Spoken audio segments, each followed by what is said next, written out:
ഞാൻ അപേക്ഷിക്കുന്നത് പറയുവാനായിട്ട്. തളർച്ചയും ക്ഷീണവും ക്രിസ്തീയ ജീവിതത്തിൽ അനുഭവിച്ചിട്ടുള്ള എത്ര പേരുണ്ട്? ഉള്ളവരെ മാത്രം ഞാൻ 2 പേരെ ഉയർത്തും.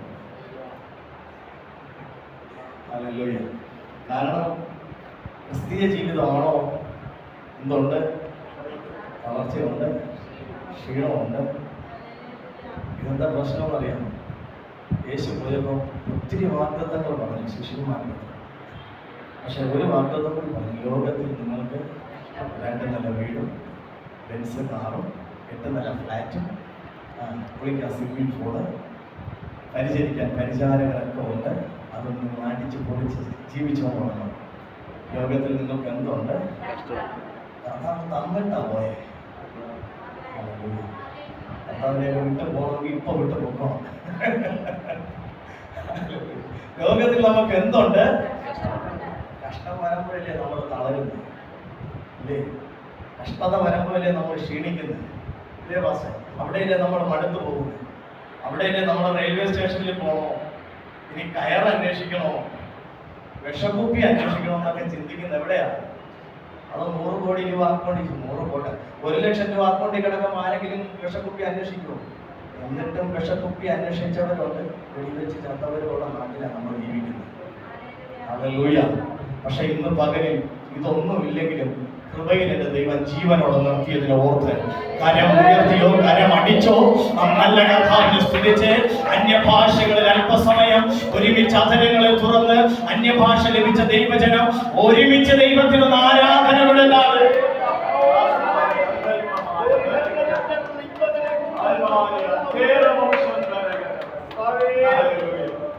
കർത്താവ് എന്ത് തന്നിട്ട് പോയി നമുക്ക്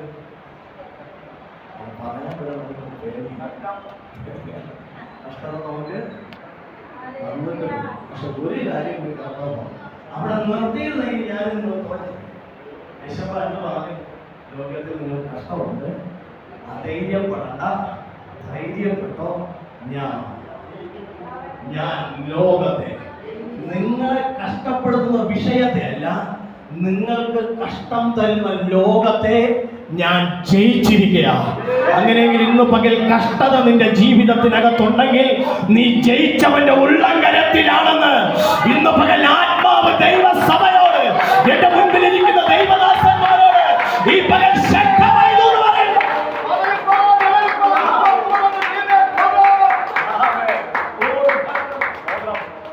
കഷ്ടത വരുമ്പോഴാണ് നമ്മൾ അധൈര്യപ്പെട്ടു പോകുന്നത്, അല്ലേ? കഷ്ടത വരുമ്പോഴാണ് നമ്മൾ എന്തോ തോറ്റുപോയതുപോലെ. അങ്ങനെ തോറ്റ ആരെങ്കിലും ഇന്ന് പകൽ ഇതിനകത്ത് ഇരിപ്പുണ്ടെങ്കിൽ ആത്മാവിൽ ഞാൻ പറയാം, നിന്നെ ജയിപ്പിക്കുന്ന പകലായത്. സഭ എവിടെയെങ്കിലും കഷ്ടത അനുഭവിച്ചിട്ടുണ്ടെങ്കിൽ, സഭ എവിടെയെങ്കിലും നിന്ദിക്കപ്പെട്ടിട്ടുണ്ടെങ്കിൽ, സഭ എവിടെയെങ്കിലും ഒതുക്കപ്പെട്ടിട്ടുണ്ടെങ്കിൽ ഇന്ന് പകൽ ഞാൻ ആത്മാവിൽ ദൂത് പറയാം, എല്ലാ കാലത്തും സഭ ഒതുങ്ങിയിരിക്കത്തില്ല, എല്ലാ കാലത്തും അഭിഷിക്തന്മാർ ഒതുങ്ങിയിരിക്കത്തില്ല, എല്ലാ കാലത്തും ചൂരച്ചെടിയുടെ ചുവട്ടിൽ ഏലിയാവിനെ കിട്ടത്തില്ല, അവൻ എല്ലാ കാലത്തും മോശെ ആടുമേറ്റ കിട്ടത്തില്ല. ഒരു കഷ്ടതയുടെ കാലഘട്ടം ഉണ്ടെങ്കിൽ അതിനപ്പുറത്ത് ദൈവം വെച്ച് നീട്ടുന്ന ദൈവിക പദ്ധതികൾ വെളിപ്പെടുന്ന, ദൈവിക പ്ലാനുകൾ വെളിപ്പെടുന്ന, ദൈവത്തിന്റെ മഹത്വത്തെ വെളിപ്പെടുത്തുന്ന ഒരു സീസൺ.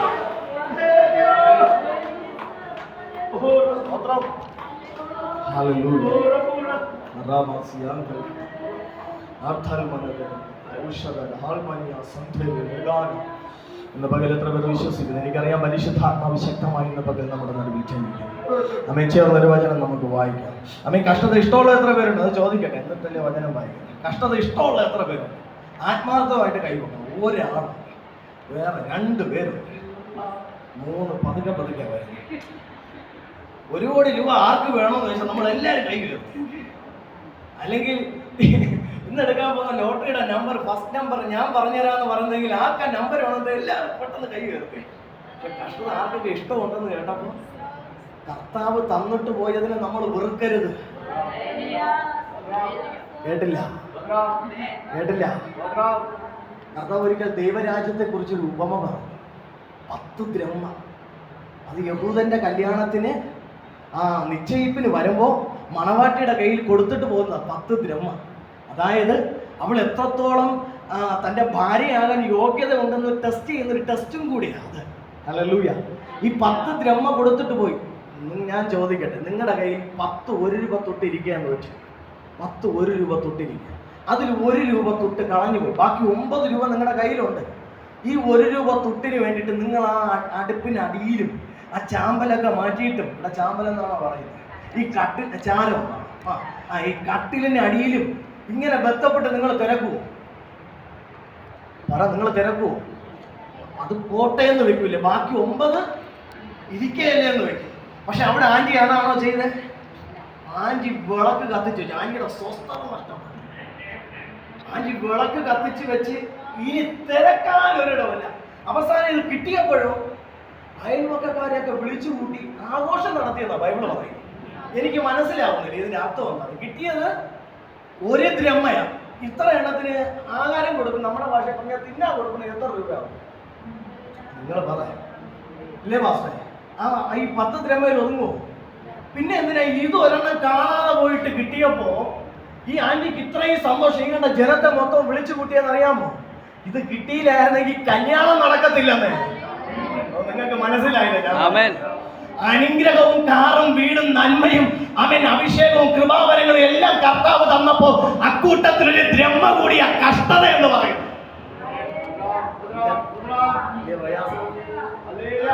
ഇന്ന് പകൽ ഇത് നിങ്ങളുടെ അകത്ത് കയറിയാൽ ഒരു ദുഷ്ടനും നിങ്ങളെ തൊടത്തില്ല, ഒരു ശത്രുവും നിങ്ങളെ ജയിക്കത്തില്ല.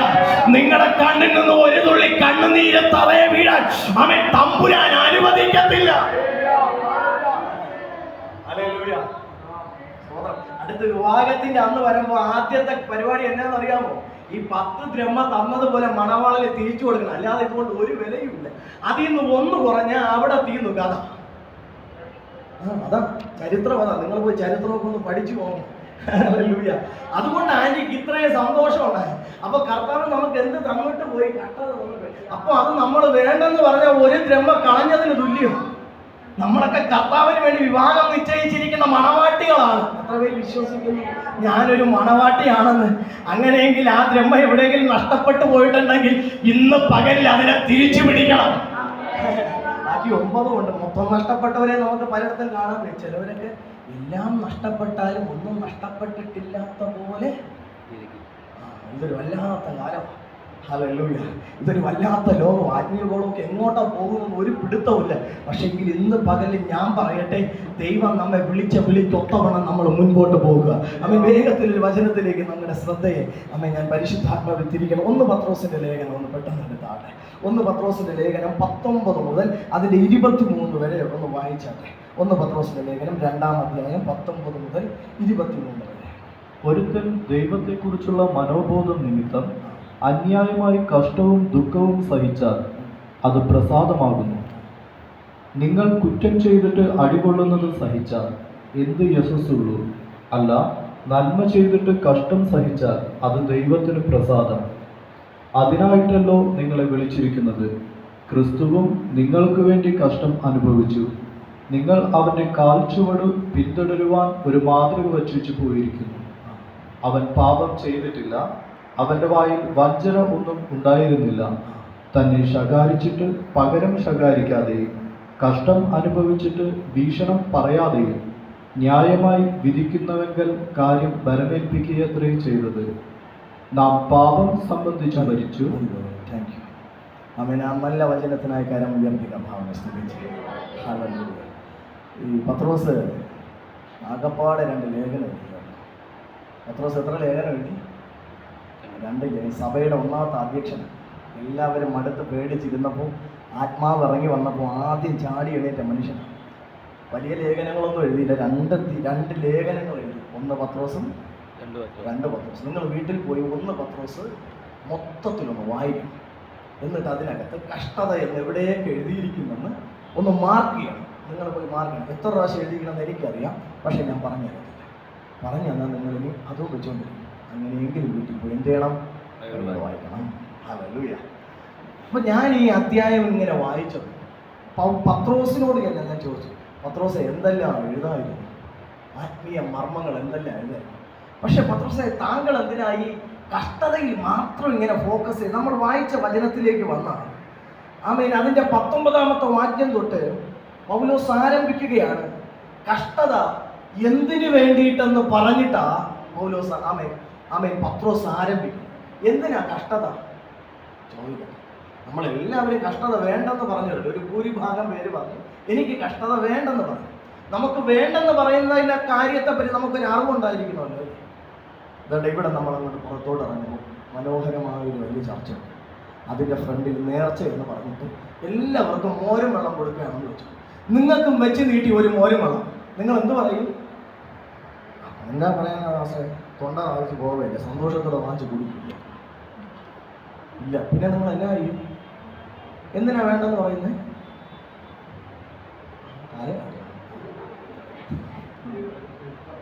വചനം പറയാ വിഗ്രഹാർപ്പിതം. അപ്പോ ആ തരുന്ന സാധനത്തെ കുറിച്ച് നമുക്കൊരു അറിവുണ്ട് അല്ലേ? ആ അറിവാണ് നമ്മളെ കൊണ്ട് നോ പറയിച്ചത്.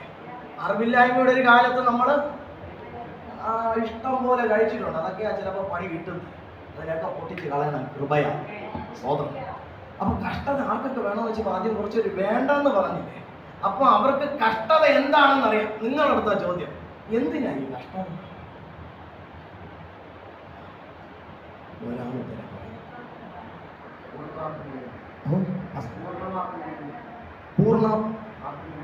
പൂർണ്ണമാക്കുന്നതിന് വേണ്ടി തീർച്ചയായും. ഇനി എന്താ വിളിച്ചത്? പത്രോസ് പറയും, നമ്മൾ വായിച്ച 19-ാമത്തെ വാക്യത്തിലുണ്ട്. നിങ്ങൾ ശ്രദ്ധിച്ച് വായിച്ചാൽ അത് എന്തിനാണ് കഷ്ടത. വായിച്ചേ 19-ാമത്തെ വാക്യം. ഒരുത്തൻ ദൈവത്തെക്കുറിച്ചുള്ള മനോബോധം നിമിത്തം അന്യായമായി കഷ്ടവും ദുഃഖവും സഹിച്ചാൽ അത് പ്രസാദമാകുന്നു. അപ്പൊ കഷ്ടത എന്തിനു വേണ്ടിയിട്ടാണെന്ന് അതിനകത്തുണ്ട്. എന്തിനാ കഷ്ടത? ദൈവം പ്രസാദിക്കാൻ. നിങ്ങൾക്ക് ഇത് വാചകം കിട്ടി? ദൈവം പ്രസാദിക്കാൻ ഇല്ല, അതല്ല. ദൈവം ഭയങ്കരനാ കേട്ടോ. ദൈവം പ്രസാദിക്കുന്നത് നമ്മളെ കഷ്ടപ്പെടുത്തിയിട്ടാണ്. എന്തിനാ കഷ്ടത? കഷ്ടത എന്തിനാ? നമ്മൾ എന്തിനാ കഷ്ടത വേണ്ടെന്ന് പറയുന്നേ? സഹിക്കാൻ വയ്യ. അത്ര എന്നെ കൊണ്ട് പറ്റുന്നില്ല പാസ്റ്ററെ. അതുകൊണ്ടല്ലേ മൊത്തം പ്രാർത്ഥനാ വിഷയമായിട്ട് ഇങ്ങോട്ട് വരുന്നത്. മുട്ടുവേദനയാ, കടഭാരമാ, മക്കളെ വിഷയമാണ്. എൻ്റെ മോൻ പഠിച്ച് നല്ലൊരു ഭാവിയില്ല. അവൻ 2 ദിവസം വീട്ടിൽ ഇരുന്ന് കണ്ടാൽ സഹിക്കാൻ പറ്റുന്നില്ല പാസ്റ്റർ. എൻ്റെ ഭർത്താവിന്റെ കുടി കണ്ടിട്ട് എനിക്ക് സഹിക്കാൻ പറ്റുന്നില്ല. എന്റെ കടത്തെ ഓർത്ത് എനിക്ക് സഹിക്കാൻ പറ്റുന്നില്ല. എന്തിനാ നമ്മുടെ ജീവിതത്തിൽ കഷ്ടത വരുന്നേ? പത്രോസ് പറയുന്നു, കഷ്ടത എന്തിനാ വരുന്നത് ചോദിച്ചാൽ സഹിക്കാൻ.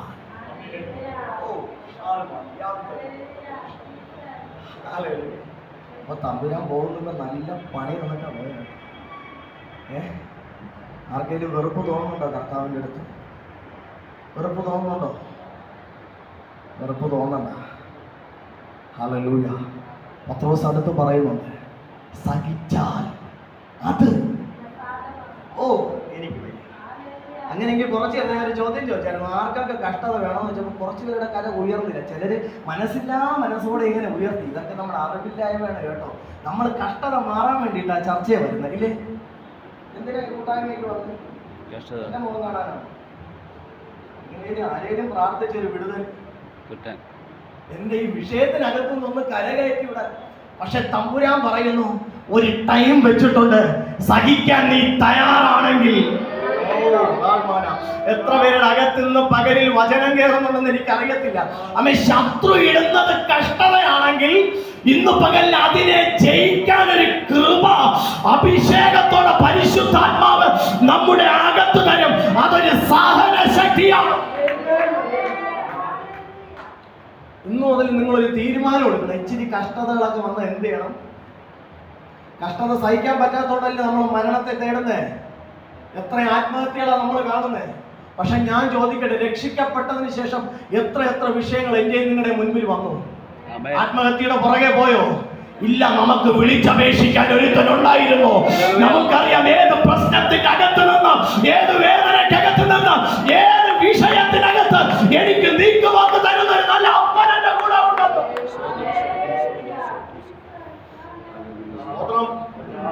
ഇന്ന് പകലിൽ ആത്മാവ് ചിലതിനെ പൊളിക്കും. ഇതിനകത്ത് ഇന്ന് പകൽ ആത്മാവ് ചിലരെ പണിയോ.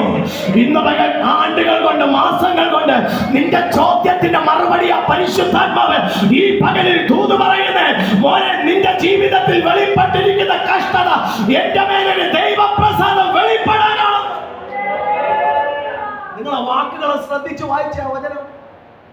ഒരുത്തൻ ദൈവത്തെ കുറിച്ചുള്ള മനോബോധം നിമിത്തം അന്യായമായി കഷ്ടവും ദുഃഖവും സഹിച്ചാൽ. കഷ്ടത എന്തിനു വേണ്ടിയിട്ടാണെന്ന് ചോദിച്ചാൽ കഷ്ടത സഹിക്കാൻ വേണ്ടിയിട്ടാ. ഒരു ദൂതുകൂടി ഞാൻ പറയാം. ആ കഷ്ടത ഞാനും നിങ്ങൾ സഹിച്ചാൽ അത് ദൈവത്തിന് പ്രസാദം. അങ്ങനെയെങ്കിൽ ഇന്ന് പകൽ എവിടെയെങ്കിലും നിന്റെ കണ്ണൊന്ന് നനഞ്ഞിട്ടുണ്ടെങ്കിൽ, എവിടെയെങ്കിലും നീ വേദന അനുഭവിച്ചിട്ടുണ്ടെങ്കിൽ, അപ്പനെ തേടി ഇറങ്ങിയത് കാരണം എവിടെയെങ്കിലും നീ ഒറ്റപ്പെട്ടു പോയിട്ടുണ്ടെങ്കിൽ, തമ്പുരാനെ പിൻപറ്റിയത് കാരണം എവിടെയെങ്കിലും നിന്റെ വാതിൽ അടഞ്ഞു പോയിട്ടുണ്ടെങ്കിൽ, പക്ഷേ അടഞ്ഞ വാതിൽ മുട്ടാതെ ഇന്നും നീ തമ്പുരാന്റെ മുൻപിലാണ് മുട്ടുമടക്കി ഇരിക്കുന്നുണ്ടെങ്കിൽ, ഒരു ദൂത് ഞാൻ ഉറപ്പിച്ച് പറയാം, ദൈവപ്രസാദം നിന്റെ തലയ്ക്ക് മുകളിലുണ്ട്. ദൈവത്തിന്റെ ഗ്ലോറി നിന്റെ തലയ്ക്ക് മുകളിലുണ്ട്. നീ കണ്ടത് അടഞ്ഞ വാതിലായിരിക്കാം, പക്ഷെ നിന്റെ മുൻപിൽ പെരുവഴികളെ തുറക്കുന്നവൻ ഇന്ന് പകലിൽ നിന്റെ കൂടെ ഉണ്ടെന്ന് തിരിച്ചറിയണം.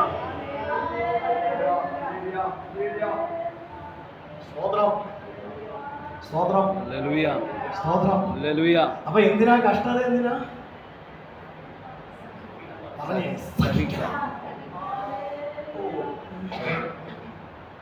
സ്തോത്രം. അതുകൊണ്ട് ഒരു പ്രശ്നം വന്ന ഉടനെ 41 ഉപവാസം പ്രഖ്യാപിക്കരുത്. ഒരു പ്രശ്നം വന്ന ഉടനെ നിങ്ങൾ ചിന്തിക്കും ഇത് വിഷയം എങ്ങോട്ടോ പോകുകയാണല്ലോ, അപ്പൊ പ്രാർത്ഥിക്കണ്ടേ? പ്രാർത്ഥിച്ചോ. ഉപവസിക്കണ്ടേ? ഉപവസിച്ചോ. പക്ഷെ അത് ഒരു പരിധിക്ക് അപ്പുറമായാലും എന്ത് സംഭവിക്കുമെന്ന് അറിയാമോ? നിങ്ങളൊരു 41 ഫാസ്റ്റ് ചെയ്യും ഒരു വിഷയത്തിന് വേണ്ടിയിട്ട്. പോട്ടെ, ഞാനൊരു ഉദാഹരണം, ഒരു തലവേദന. നിങ്ങളൊരു 41 ദിവസം ഉപവസിച്ച് പ്രാർത്ഥിച്ചു. ആവശ്യം എന്താ? തലവേദന എന്ത് ചെയ്യണം? മാറണം. 41ാമത്തെ ദിവസം ഉപവാസം കഴിഞ്ഞ് എണീക്കുമ്പോഴും തലവേദന മാറിയില്ല. എന്തായിരിക്കാം നിങ്ങളുടെ മനോഭാവം? സത്യസന്ധമായിട്ട് മറുപടി. ആദ്യം ചോദിക്കുന്നൊരു ചോദ്യമുണ്ട്, എന്തിന്? അയൽവക്കക്കാരനല്ല. അയൽവക്കക്കാരൻ ഈ 41 ദിവസം ചോദിക്കണ്ട, ഇതിൻ്റെ വല്ല ആവശ്യമുണ്ട്.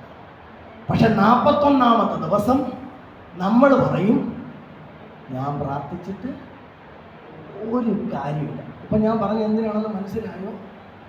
സഹിക്കണം. പ്രാർത്ഥിച്ചു, വിടുതൽ നടന്നില്ലേ? നീ സഹിക്കണം. അതിന്റെ പിന്നിൽ തമ്പുരാൻ എന്തോ പ്ലാൻ ഒരുക്കുന്നുണ്ട്. നീ പ്രാർത്ഥിച്ചിട്ട് ചില വിഷയങ്ങൾ നടക്കുന്നില്ല എങ്കിൽ, ആണ്ടുകൾ കൊണ്ട് നീ പ്രാർത്ഥിച്ചിട്ട് ചില വിഷയങ്ങൾക്ക് മറുപടി ഇല്ലെങ്കിൽ, എന്റെ ദൈവത്തിന്റെ ചെവി മന്ദമായി പോയെന്നല്ല അതിന്റെ അർത്ഥം. എന്റെ ദൈവത്തിന്റെ കരം കുറുകിപ്പോയെന്നല്ല അതിന്റെ അർത്ഥം. ഇന്ന് പകൽ അതിനൊറ്റ അർത്ഥമേ ഉള്ളൂ, നീ പ്രതീക്ഷിക്കാത്തത് എന്തോ ഒന്ന് ഈ വിഷയത്തിന്റെ പിന്നിൽ പരിശുദ്ധാത്മാവ് നിനക്ക് വേണ്ടി ചെയ്യാൻ പോകുക. അതുകൊണ്ട് തക്ക സമയം വരെ, ദൈവത്തിന്റെ വാഗ്ദത്ത നിവർത്തി വരെ മറുത്തൊരു ചോദ്യം ചോദിക്കാതെ, മറുത്തൊരു ഉത്തരം പറയാതെ അവൻ ദൈവത്തെ ചോദ്യം ചെയ്യരുത്. അതുകൊണ്ടാ പറയുന്നത് സഹിക്കണോ.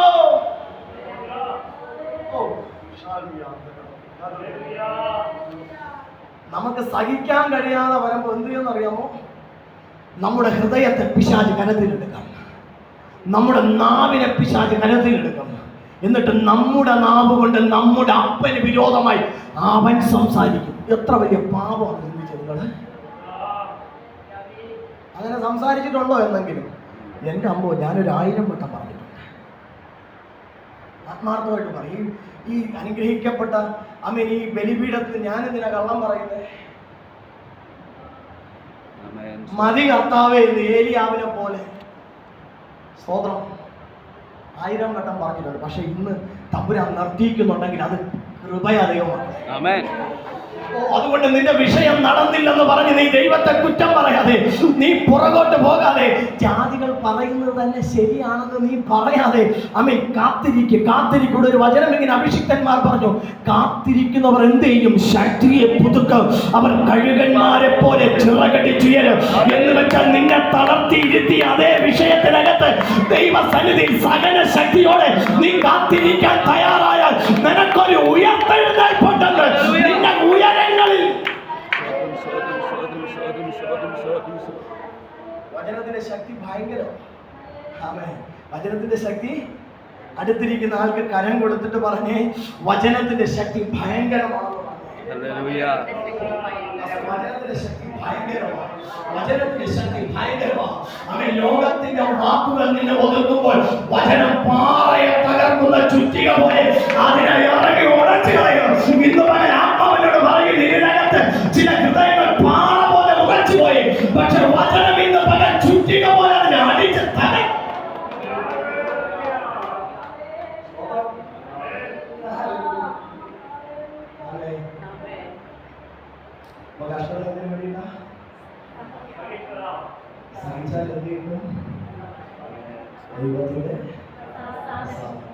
ദൈവപ്രസാദം കിട്ടിയിട്ട് വല്ല ഗുണമുണ്ടോ? ഉണ്ട്.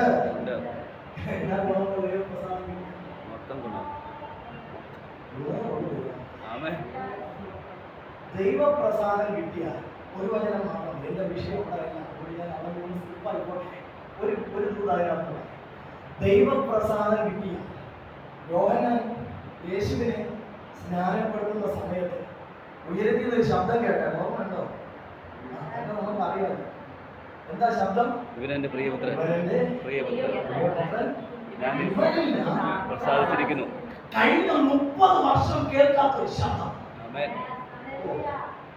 ദൂതനിറങ്ങി മറിയോട് പറഞ്ഞത് ശരിയാ.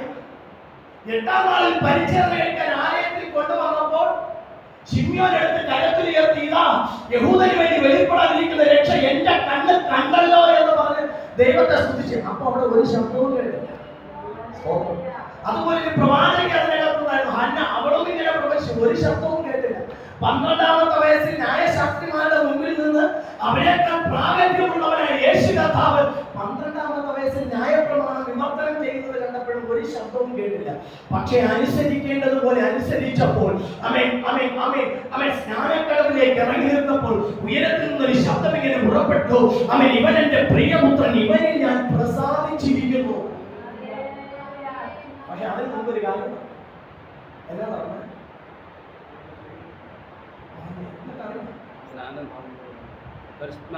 ഈ ശബ്ദം ഉണ്ടാകുന്നതിന് മുമ്പ് ഫസ്റ്റ് നടന്നത് സ്വർഗ്ഗം തുറന്നു.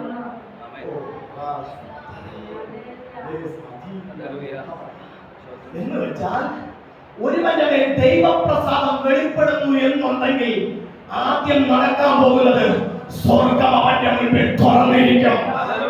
സ്വർഗം ഒരു മനുഷ്യന്റെ മുൻപിൽ തുറന്നാൽ സ്വർഗത്തിലുള്ള ചിലത് താഴോട്ട് ഇറങ്ങി വരും. സ്വർഗത്തിൽ എന്താണ് ദൈവമേ? അവന്റെ പരിശുദ്ധാത്മാവ് ഏത് സാഹചര്യത്തെ മറികടക്കും. നമ്മളൊരാരെങ്കിലും വീട്ടിൽ ചെന്നിട്ട് മോണിപ്പൽ അടിച്ചോ, കഥകയിൽ ഇങ്ങനെ മുട്ടിയോ, അവൻ തുറന്നാൽ കഥ തുറന്നാൽ എന്ത് സംഭവിക്കും? 6 പേരൊന്നും തുറക്കത്തില്ലേ? കഥ തുറന്നാൽ ആരെങ്കിലും അകത്തുനിന്ന് ഇറങ്ങി വരത്തില്ലേ? ഇത്രയേ ഉള്ളൂ. സ്വർഗം തുറന്നാൽ അതിന്റെ അകത്തുനിന്ന് ചിലത് ഇങ്ങോട്ടേക്ക് ഇറങ്ങി വരും.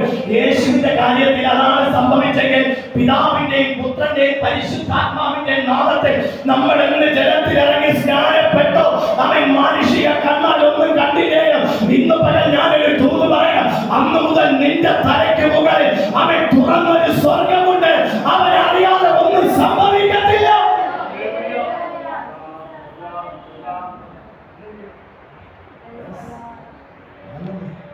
നിങ്ങൾക്ക് ഡൗട്ടുണ്ടോ? തീ ഇറങ്ങി അഭിഷിക്കുന്നുണ്ടായിരുന്നു. സഭയിൽ പറഞ്ഞ നാളെ ഇന്ന സമയമാകുമ്പോൾ നിന്റെ കഴുത്തും നിന്റെ തല കാണും. നീ എന്റെ പ്രവാചകന്മാരെ കൊന്നു തള്ളിയില്ലേ? അവരിൽ ഒരുത്തനെ പോലെ നിന്നെ ഞാൻ ആക്കി. ഒറ്റ വാക്ക് ഉള്ളി കാണും. തളർന്നെവിടെ പോയിരുന്നറിയാം? ചൂലച്ചെടിയുടെ. നമ്മൾ ഈ ലോകത്തിലുള്ള ഒരു വ്യക്തിയാണെങ്കിൽ, ലോകത്തിലുള്ള ഒരു ലീഡറാണെങ്കിൽ അന്ന് റെസിഗ്നേഷൻ ലെറ്റർ എഴുതിക്കൊണ്ട്, ഏലിയാവ് നീ ചൂലച്ചെടിയുടെ തണലിൽ നിന്ന് അങ്ങനെ ഞാൻ വഴി കിട്ടുമ്പോൾ. പക്ഷെ ഏലിയാവിനെ വിളിച്ചത് ഈ ലോകത്തിന്റെ മനുഷ്യന്റെ അപ്പൻ. തളർന്നവന്റെ മുൻപിൽ സ്വർഗം തുറന്നു. ദൂതൻ കനലിൽ ചുട്ട അപ്പവുമായിട്ട് ഇറങ്ങി വന്നു. നിങ്ങളാ പദങ്ങൾ ശ്രദ്ധിക്കണം, എനിക്ക് വിശദീകരിക്കാൻ സമയമില്ല. ഏലിയാവെ തട്ടി എഴുന്നേൽക്കാന്ന് പറഞ്ഞു, ഭക്ഷിക്കാന്ന് പറഞ്ഞു. ഏലിയാവ് ഭക്ഷിച്ചു. പിന്നെ ഈ കിടന്നു വന്നപ്പോൾ ഒരു ഡയലോഗ് ഉണ്ടായിരുന്നു, എനിക്ക് മതി, എന്റെ അപ്പന്റെ കുടുംബം ഒന്നും കൊള്ളത്തില്ല, ഞാൻ ഈ ശിശുവിടെ ഞാൻ യോഗ്യത ഉള്ളവനല്ല, ചത്താ മതി, നീ എന്നെ അങ്ങോട്ട് എടുക്കണമേ എന്നാണ്. വാഗ്ദത്തമുള്ള നിന്റെ മേൽ എത്ര തന്നെ പ്രതികൂലം വന്നാലും, നീ തന്നെ മരിക്കണമെന്ന് ചിന്തിച്ചാലും, നീ ചാവണോ വേണ്ടത് തീരുമാനിക്കുന്നത് നീയല്ല, നിന്റെ സാഹചര്യമല്ല, നിന്റെ കൊല്ലുമെന്ന് പറഞ്ഞവരല്ല. ഇന്ന് പകല് അവൻ നിന്നെ വിളിച്ച ദൈവമായ തീരുമാനിക്കും.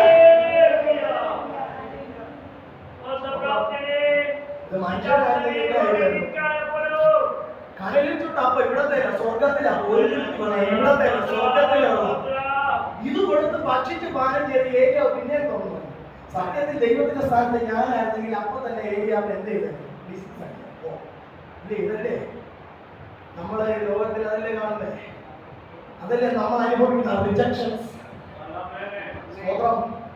എവിടെയും നമ്മൾ അല്പം ഒന്ന് വീക്കായ, ചെറിയൊരു താഴ്ച നമ്മുടെ ജീവിതത്തിനകത്ത് വന്നാൽ, ചെറുതായിട്ട് സാമ്പത്തികം ഒന്ന് കുറഞ്ഞാൽ, മറ്റുള്ളവരുടെ മുമ്പിൽ നിൽക്കാൻ കേൾപ്പില്ലെന്ന് കണ്ടാൽ ലോകം നമ്മളെ പതിയെ പതിയെ ഉപേക്ഷിക്കും. പക്ഷെ തമ്പുരാന്റെ സിസ്റ്റം തിരിച്ച, ലോകം നിന്നെ എവിടെ ഉപേക്ഷിക്കുമോ, അത് ചൂരച്ചെടിയുടെ തണലാണെങ്കിലും ഏത് മരുഭൂമിക്കകത്താണെങ്കിലും അവിടെ ഇറങ്ങി വന്ന് നിന്റെ അടുക്കൽ വന്നിരുന്ന് അടുത്ത ദൂതനാണ് പറയുന്നത്.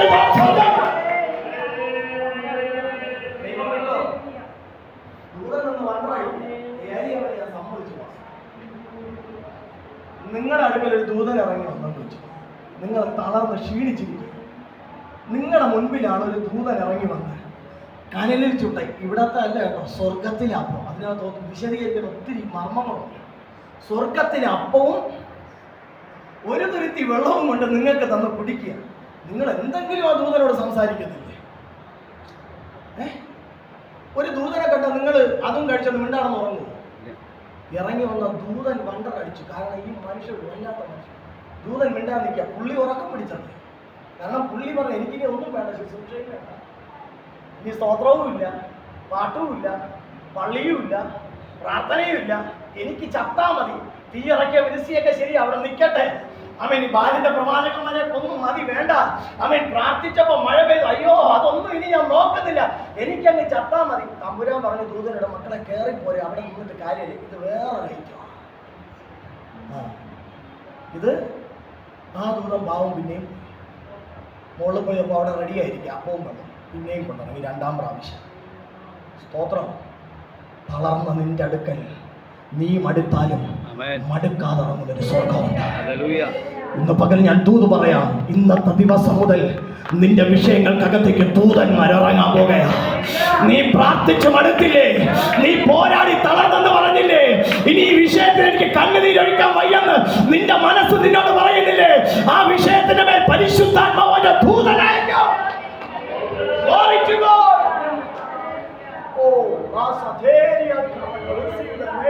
Holy Spirit.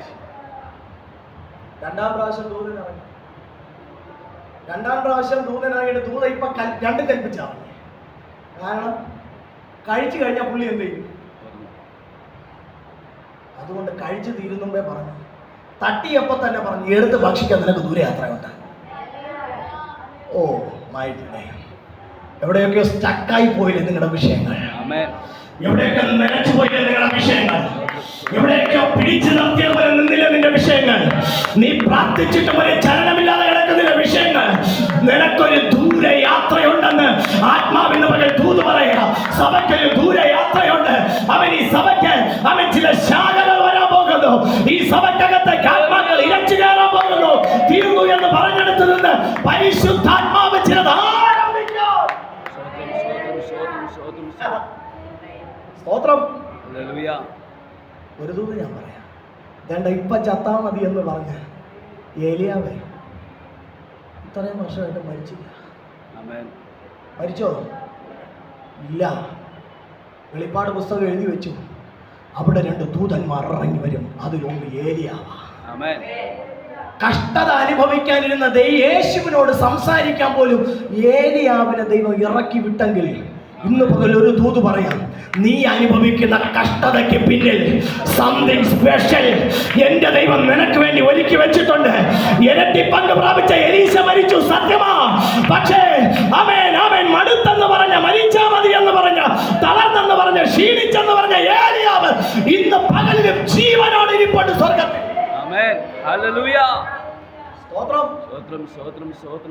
ഇതാണ് കഷ്ടതയുടെ നടുവിൽ വെളിപ്പെടുന്ന ദൈവപ്രസാദം എന്ന് പറയുന്നത്. ഹല്ലേലൂയ. അപ്പൊ കഷ്ടത എന്തിനാണ്? ഇത് ഞാൻ ഇടയ്ക്കിടയ്ക്ക് ചോദിക്കുന്നത്, നിങ്ങളിനി ചത്താലും ആരെയും നിങ്ങളുടെ പെട്ടിയുടെ മുമ്പിൽ വന്ന് ദുഃഖിച്ചിരിക്കുന്ന കണ്ടാൽ എണീറ്റിരുന്ന് പറയണം, കഷ്ടത നിന്നെ തീർക്കാനല്ല, കഷ്ടത സഹിച്ചാൽ നിന്റെ അകത്തൊരു ദൈവപ്രസാദം വെളിപ്പെടും. എന്നിട്ട് ആ മൂക്കിലെ പഞ്ഞെടുത്ത് ഫിറ്റ് ചെയ്താൽ കിടന്നോ. വേറെ ആർക്കും ഒരു ശല്യം ഉണ്ടാക്കില്ല. ഞാൻ പറഞ്ഞ എത്ര പേർക്ക് മനസ്സിലാവുന്നുണ്ട്? ഇനി ആ വാക്യം വായിച്ചേ. 19 പറയുന്നു, ഒരുത്തൻ ദൈവത്തെക്കുറിച്ചുള്ള മനോബോധം നിമിത്തം അന്യായമായി കഷ്ടവും ദുഃഖവും സഹിച്ചാൽ അത് പ്രസാദമാകുന്നു. അടുത്ത വാക്യം, നിങ്ങൾ കുറ്റം ചെയ്തിട്ട് അടികൊള്ളുന്നത് സഹിച്ചാൽ എന്ത് യശസ്സുള്ളൂ? അല്ല, നന്മ ചെയ്തിട്ട് കഷ്ടം സഹിച്ചാൽ അത് ദൈവത്തിനും പ്രസാദം. കണ്ടോ, നന്മ ചെയ്തിട്ട് കഷ്ടം സഹിച്ചാൽ. ഒരാളെ നമ്മളെ സഹായിച്ചു, അവിടെയൊക്കെ നമ്മൾ ചതിക്കപ്പെടുമ്പോഴേ നമ്മൾ ഏറ്റവും കൂടുതൽ തകരുന്നേ. അങ്ങനെ ചതിക്കപ്പെട്ട ആരെങ്കിലും ഇതിനകത്ത് ഇരിപ്പുണ്ടോ? ചതിക്കപ്പെട്ടോ, നല്ല കര ഉയർത്തിക്കും. ഇന്ന് കെട്ടുകൾ പൊട്ടട്ടെ. ഏത് തരത്തിലായിരുന്നാലും, സാമ്പത്തിക മേഖലയിലായിരുന്നാലും, കൊടുക്കൽ വാങ്ങലിലായിരുന്നാലും, സ്നേഹബന്ധത്തിലായിരുന്നാലും, നീ വിശ്വസിച്ച ആരെങ്കിലും നിനക്കെതിരെ ഒരു വാക്കെങ്കിലും പറഞ്ഞ് നിന്റെ ഹൃദയത്തിനകത്തൊരു കഷ്ടത വെളിപ്പെട്ടിട്ടുണ്ടെങ്കിൽ, നീ നന്മ ചെയ്തിട്ട് നിനക്കൊരു കഷ്ടം വെളിപ്പെട്ടിട്ടുണ്ടെങ്കിൽ, ഇന്ന് പകൽ ആത്മാവ് പറയുന്നു, ഞാൻ ഇറങ്ങി ചരിത്രത്തെ മാറ്റി എഴുതും. നീ അനുഭവിച്ച കഷ്ടതയ്ക്ക് പകരം ഞാൻ തരും. അങ്ങനെ പറഞ്ഞ ദൂതങ്ങ് വിടുക. നന്മ ചെയ്തിട്ട് നിങ്ങൾ എവിടെയെങ്കിലും കഷ്ടം അനുഭവിച്ചിട്ടുണ്ടെങ്കിൽ, ഇന്ന് രാത്രി ചെന്ന് തമ്പുരാന്റെ മുൻപിൽ മുട്ടുമടക്കിയിട്ട് ആ വിഷയത്തെ ഓർത്ത് സ്തോത്രം ചെയ്യണം. അവന്റെ കാലൊടിയട്ടെ എന്ന് പ്രാർത്ഥിക്കരുത്. നമ്മൾ കഷ്ടത എന്ന് പറയുമ്പോൾ പലരുടെയും മുഖം നമുക്ക് ഓർമ്മ വരും. ഒരു പാവത്തുങ്ങളുടെയും മുഖം നിങ്ങൾ ഓർക്കരുത്. ഹല്ലേലൂയ. ആരുടെയും മുഖം ഓർമ്മ വരരുത്. ആമേൻ. നിങ്ങളെ ഒരു വ്യക്തി കഷ്ടപ്പെടുത്തിയിട്ടുണ്ടെങ്കിൽ അത് ആ വ്യക്തിയുടെ കുഴപ്പമില്ല. ആമേൻ. നിങ്ങളുടെ ജീവിതത്തിനകത്ത് ശത്രു ഒരുക്കിയ പദ്ധതി അവനിലൂടെ വെളിപ്പെടുത്തി, അല്ലെങ്കിൽ അവളിലൂടെ വെളിപ്പെടുത്തി എടുത്തേ എന്നുള്ളൂ. സ്തോത്രം. ആ വ്യക്തി നിരപരാധിയാ. ചെന്ന് ആ വ്യക്തിയെ അനുഗ്രഹിച്ച് പ്രാർത്ഥിക്ക്. ആ സഹോദരനെ സഹോദരിയെ അനുഗ്രഹിച്ച് പ്രാർത്ഥിക്ക്. അതിന്റെ പിന്നിൽ വ്യാപരിച്ച പൈശാചിക മണ്ഡലത്തിന് അടി വീഴുന്ന പകലായിരിക്കും ഇന്നത്തെ പകൽ. അങ്ങനെ ഒരു വിഷയം ഓർമ്മ വരുന്നെങ്കിൽ ഇരിക്കുന്ന ഇരിപ്പിൽ ഹൃദയത്തിൽ നിങ്ങൾ അങ്ങ് പ്രാർത്ഥിച്ചു വിടും. ഞാൻ വിശ്വസിക്കുന്നു ചില വിടുതലുകൾ നടക്കും ഇതിന്. ഓ, നിങ്ങൾ മടങ്ങി ചെല്ലുമ്പോ ചിലർ നിങ്ങളുടെ അടുക്കൽ വരും. ചില ഫോൺ കോൾ നിങ്ങളുടെ കോളിലേക്ക് വരും. പറ്റിപ്പോയി, നീ ക്ഷമിക്കണമെന്ന് പറഞ്ഞ് അലിയാത്ത ചില ഹൃദയങ്ങൾ നിങ്ങൾക്ക് മുൻപിൽ വിനയപ്പെട്ടു വരുന്നത് ഈ വചനത്തിന്റെ ശക്തിയാൽ നിങ്ങളത് കാണാൻ പോകുന്നു.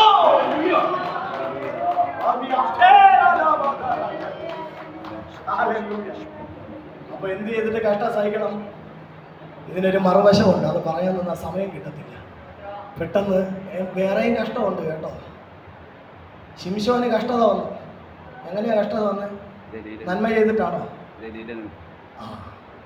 അതൊരു ഉദാഹരണം. അങ്ങനെ ഒത്തിരി ഉദാഹരണമുണ്ട്. യൂദാസിന് കഷ്ടം വന്നു. യൂദാസിന് നന്മ ചെയ്തിട്ടാണോ കഷ്ടം വന്നേ? അല്ല. അപ്പൊ രണ്ട് വശമുണ്ട്. അത് പഠിക്കാൻ തന്നാൽ ഒത്തിരി ആൾക്കാരെ പഠിക്കണം. സമയമില്ല. നമുക്ക് നേരെ മുൻപോട്ട് പോകാം. ഹല്ലേലൂയ. അപ്പൊ ഈ കഷ്ടതയ്ക്ക് എന്തെങ്കിലും ഒരു അറുതി വേണ്ടേ? ഇതിനെവിടെയെങ്കിലും കൊണ്ട് തീർക്കണ്ടേ? അല്ലെങ്കിൽ നമ്മൾ എന്നും പാടും, എന്നു തീരുമെന്റെ കഷ്ടം ഇങ്ങി മണ്ണിലേ, അന്നു മാറുമെന്റെ ദുഃഖം നിശ്ചയം തന്നെ.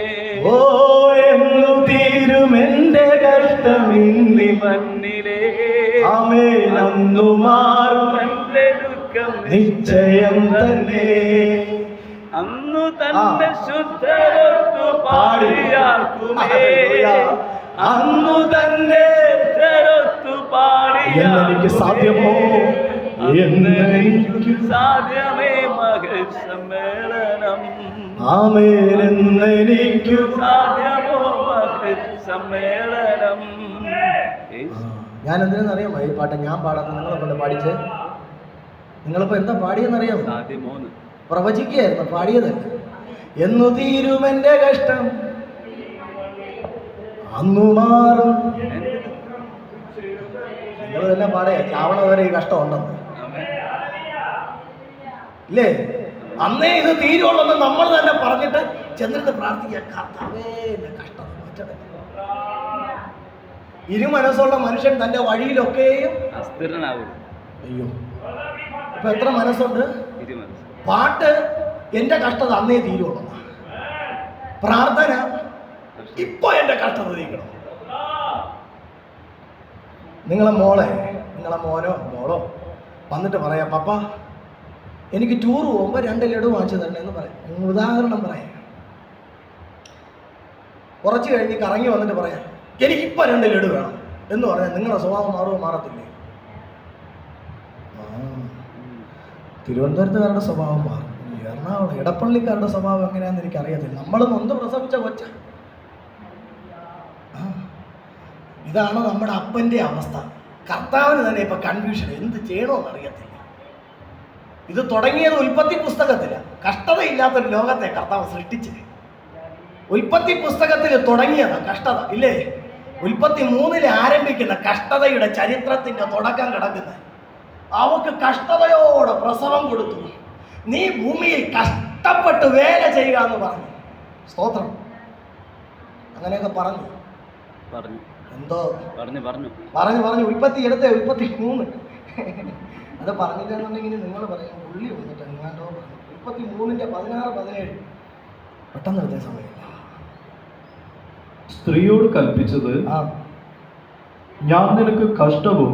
ബൈബിളിൽ ആദ്യം കഷ്ടത എന്നൊരു പദം കിടക്കുന്നത് ഉൽപ്പത്തി പുസ്തകത്തിലാണ്. പുസ്തകത്തിന്റെ ആരംഭത്തിൽ കഷ്ടത എന്നൊരു പദം. മതി ഇനി അത് വായിക്കട്ടെ. അടുത്ത 17-ാമത്തെ വാക്യത്തിൽ പുരുഷൻ ഇതേ കഷ്ടത കൊടുക്കുക. ഇനി ഇത് തീരുന്നത് എവിടെയാണെന്നറിയോ? തമ്പുരാൻ എന്ന് തുടങ്ങിയ അതിനാര് തന്നെ തീക്കും? ഉറപ്പാണോ? വെളിപ്പാട് പുസ്തകം 21 പെട്ടെന്നെടുത്തേ. വെളിപ്പാട് പുസ്തകം 21-ന്റെ 1 തൊട്ട് വായിക്കണം, എങ്കിലേ അതിനൊരു സുഖം. അത് കേൾക്കുമ്പോഴെങ്കിലും നമ്മുടെ അകത്തൊരു ഒരു സുഖം ഉണ്ടാവട്ടെ. ആ വചനം വായിക്കും. വെളിപ്പാടൊന്നും നമ്മൾ തുറക്കാറേ ഇല്ല. അതൊരു കഷ്ടതയ്ക്കകത്ത് ചെന്ന് കിടന്നപ്പോൾ ഒരു മനുഷ്യന്റെ മുമ്പിൽ സ്വർഗം ഇറങ്ങി വന്നിട്ട് കൈ കൊടുത്തതാണ്. നീ എഴുതിക്കോന്ന് പറഞ്ഞു. പത്മോസിനകത്ത് യോഹന്നാനെ ടൂർ കൊണ്ടാക്കിയതല്ല ഡൊമിനീഷ്യൻ ചക്രവർത്തി. വാളിനടുത്ത് കൊന്നിട്ട് ചാവാത്തത് കൊണ്ട്, തിളച്ച എണ്ണയ്ക്കകത്തിട്ടിട്ട് ചാവാത്തത് കൊണ്ട് ഈ തൊലഞ്ഞവൻ എങ്ങനെയെങ്കിലും പത്മോസിനകത്ത് കഴുകന്റെ കൊത്തേറ്റ് വിഷപ്പാമ്പിന്റെ കടിയേറ്റ് ഇവിടെ മറ്റ് അസ്ഥികൂടത്തിന്റെ കൂടെ ഒരർത്ഥന്റെ അസ്ഥി കൂടെ കിടക്കട്ടെ എന്ന് പറഞ്ഞ് ഡൊമിനീഷ്യൻ കൊണ്ടാക്കിയപ്പോൾ സൂപ്പർ കഷ്ടതയായിരുന്നു. ഇതുപോലത്തെ കഷ്ടത അനുഭവിച്ചുകൊണ്ട് ആരെങ്കിലും ഇതിനകത്തുണ്ടോ? ഇല്ലാത്തത് കൊണ്ടാണ് നമ്മളാരും വെളിപ്പാട് പുസ്തകം എഴുതാത്തത്. അങ്ങനത്തെ കഷ്ടതയൊക്കെ നമ്മൾ അനുഭവിച്ച തമ്പുരാൻ നമ്മുടെ കരവും ചലിപ്പിക്കും ചിലതിനെ എഴുതാൻ.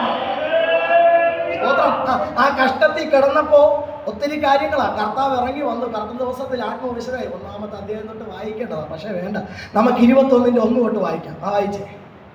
ഞാൻ പുതിയ ആകാശവും പുതിയ ഭൂമിയും കണ്ടു. 1-ാമത്തെ ആകാശവും, അതാണ് ഇത് കേട്ടോ, 1-ാമത്തെ ആകാശവും 1-ാമത്തെ ഭൂമിയും ഒഴിഞ്ഞുപോയി. അപ്പൊ ഒരു ദൂത്, ഇത് ഒഴിഞ്ഞു പോകുന്നവരെ കഷ്ടത ഉണ്ട്. നിങ്ങൾക്ക് ഡൗട്ട് കാണും, തുടർന്ന് വായിച്ചാൽ അറിയാൻ പറ്റും. സമുദ്രവും ഇനിയില്ല. പുതിയ യെരുശലേം എന്ന വിശുദ്ധ നഗരം ഭർത്താവിനായി അലങ്കരിച്ചിട്ടുള്ള മണവാട്ടിയെ പോലെ ഒരുങ്ങി സ്വർഗത്തിൽ നിന്നു ദൈവസന്നിധിയിൽ നിന്നു തന്നെ ഇറങ്ങുന്നത് ഞാൻ കണ്ടു.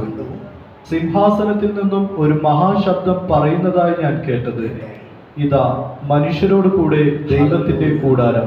ആമേൻ പറഞ്ഞേ. അവൻ അവരോട് കൂടെ വസിക്കും, അവർ അവന്റെ ജനമായിരിക്കും. ദൈവം താൻ അവർക്ക് ദൈവവും അവരോട് കൂടെ വസിക്കും. അവൻ അവരുടെ കണ്ണിൽ നിന്ന് കണ്ണുനീർ എല്ലാം തുടച്ചു കളയും. ഇനി മരണം ഉണ്ടാവുകയില്ല. ദുഃഖവും മുറവിളിയും കഷ്ടവും ഇനി ഉണ്ടാകുകയില്ല. നിങ്ങൾ ശ്രദ്ധിച്ചു ആ പദം.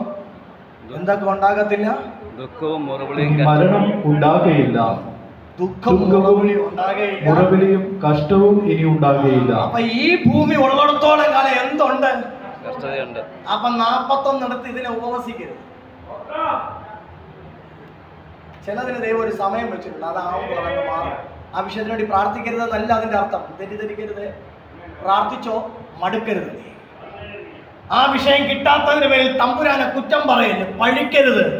നീ കാത്തിരിക്കണം. അത് വായിച്ചു. 1-ാമത്തേത് കഴിഞ്ഞുപോയി.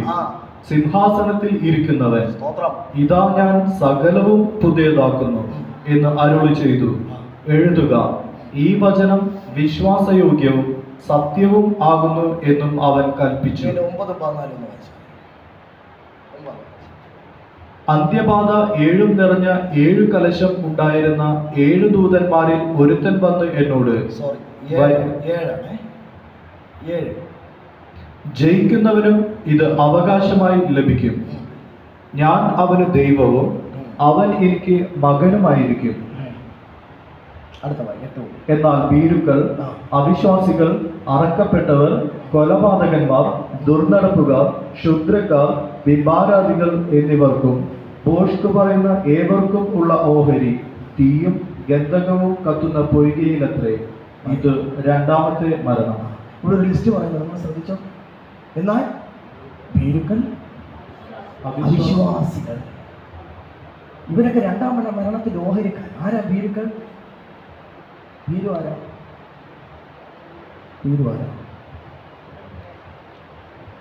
ഭയപ്പെടും. അവിശ്വാസി ആരാ? നിങ്ങളുടെ വിശ്വാസത്തിന്റെ ശോധന വിലയേറിയത്. യോബിന്റെ ജീവിതത്തിൽ അത് കഷ്ടത വരുത്തിയ ദൈവമല്ല, പിശാചൻ. എന്നിട്ട് യോബ് പറഞ്ഞു, എന്റെ ജാമ്യക്കാരൻ ഉയരത്തിൽ ഇരിപ്പുണ്ടാകും.